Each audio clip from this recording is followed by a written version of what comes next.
What would you say if I told you that at the beginning of every program that I teach, I show my students a trick, a little bit of a tip that helps them learn way more effectively, that helps them get better grades, that helps them absorb the information more effectively, and makes them a more successful learner? Well, it's a pretty good trick, and I'm going to show it to you in this video. I give all of my students a cat. Not really. I'd love to give all my students a cat for those that aren't allergic to cats, but this is Peanut, by the way. He says hello. But the trick that I'm going to show you is really interesting because even though my channel is called Learning and Technology with Frank, this technique doesn't involve any technology, but it's very effective. What I do is I have my students create a learning journal. Not something that they use necessarily on their computer, although you can actually create a learning journal on a computer, but I encourage them to take good old-fashioned paper pen journals, where they can go in, maybe use a pencil if they must have the erasing capability, and keep track of their learning. Have a way to capture what they're learning, have a way to reflect on what they're learning and experiment and mark down the results of those experiments, as a way of not just capturing what they're doing, but keeping a record of what they've done, and in many cases, actually planning for what they'd like to do. I know a lot of times when I'm reading something, I might have an idea or I might hear about something and say, oh, I want to learn about that now. I can put this into my future learning journal or my plans for the future. I don't lose it, but at the same time, I'm not distracted by it, so it helps me focus. Well, I was really happy and surprised when I saw this Lechtem 1917 or Lechtem 1970, that's German, so it's actually Lighthouse 1917, makes this fantastic learning journal. The learning journal was actually designed by a company called Clear, by two people, by Nina Schwarting and Aaron Kaihau. I hope I'm pronouncing that correctly. They have Clear, C-L-E-E-R, as a company, and they designed this learning journal to add structure and a lot of fun to the learning process. Let's open up the learning journal and see what's inside. The journal is 178 millimeters by 254 millimeters on 100-gram paper. It's the typical high quality that you would expect from Lichtterm, and you can see it's got some information on the process that you'll take when you're doing your learning. This is the Clear system for learning. You'll go through and you'll actually interact with your knowledge, planning, exploring, experimenting, reflecting, and summarizing. You have the opening pages, which will explain the system to you. So you have the nice heavy paper, and then it goes in and explains the process of active learning. And this is key. I always tell my students that you need to engage with your learning. You need to have objectives for your learning. It's always helpful. So the journey itself tells you how to use the journal, the first few pages, and then it's divided into a 12-week plan, which I think is ideal. Really having that 3-month plan, having a tracker for your learning, and then you have bullet journal style index tracking, so you can, as each subject or things you're talking about, you keep track of. You can set goals for your learning.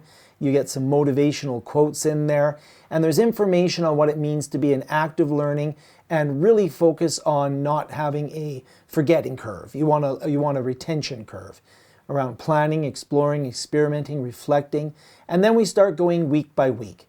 Now, each week is a little bit the same, and it's a little bit different. You plan and you explore the learning that you're going to do that week. You have some motivational quotes and some ideas that you can reflect upon about the learning process itself. So this comes into metacognition. You then experiment, and this comes into applied learning. So you have metacognition, you have experimentation, you have learning and working, reflecting on what you're learning, and you do this week by week. So in the second week, you'll notice again, you plan your learning, you'll explore the learning that you're doing, again, with a little bit of metacognition, and then you'll go through and you'll then experiment with the learning, and this time the experiment is a little different. So some different ways of experimenting with what you're learning, and then you'll reflect upon the experiment and the learning and move into the next week. And this will continue throughout the 12-week process, keeping you on track, having different types of exciting experimenting and reflection that you will do. And then as you go through, you'll see you have this great learning event that occurred. You'll see there's a little bit of a little fun here at the end. The last week here, you'll get the what, why'd you do this, a little bit of reflection on the overall journey, some check-in points at different stages. And when we look at the different types of learning, we can then summarize it, have a final summary, and then at the back of the book, there's some learning space if you need some extra space during any of the weeks. That's where you would use the index to refer to these pages. So the journal itself, it's an object that you can use to really guide and structure your learning. I would add this and pair this with some different learning strategies that aren't just active learning, but I would also put in some different strategies around active recall and quizzing and those types of things. Really beautiful journal. There really is something quite satisfying about having a physical object when you're learning and taking notes by hand. It's actually been proven to increase your ability to learn and retain information. Plus, the journal itself adds that structural element to keep you on track. So it's a really nice way to make sure that you're learning as effectively as you can, which is unusual for a channel on learning and technology to not talk about the technical aspects, but to talk about some of the physical aspects of learning. Well, a lot of times I'll also cross-reference. So let's say, for example, I have a program where I use that to do drawing or to use AI to generate information. I might use my journal to reference the file location or reference the technology that I used. Sometimes I can get lost on a computer wondering where I put different files.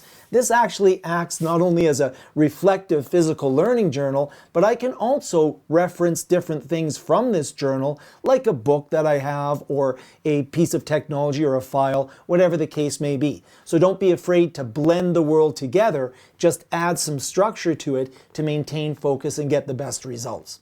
So I'm glad that I have this journal. I'm very excited to use this journal to learn some exciting subjects. I have to decide what my first subject's going to be for this special journal. I have some ideas. And tell me what you think about a physical journal as a learning journal. Is this something that you like to do? Do you stick entirely to technology and use electronic note equipment? Or do you have a physical journal that you use in conjunction to have that hands-on experience? Comment down below. Thank you so much for watching. I appreciate you very much. And we'll see you in the next video, which I'm sure will be a little more technology focused.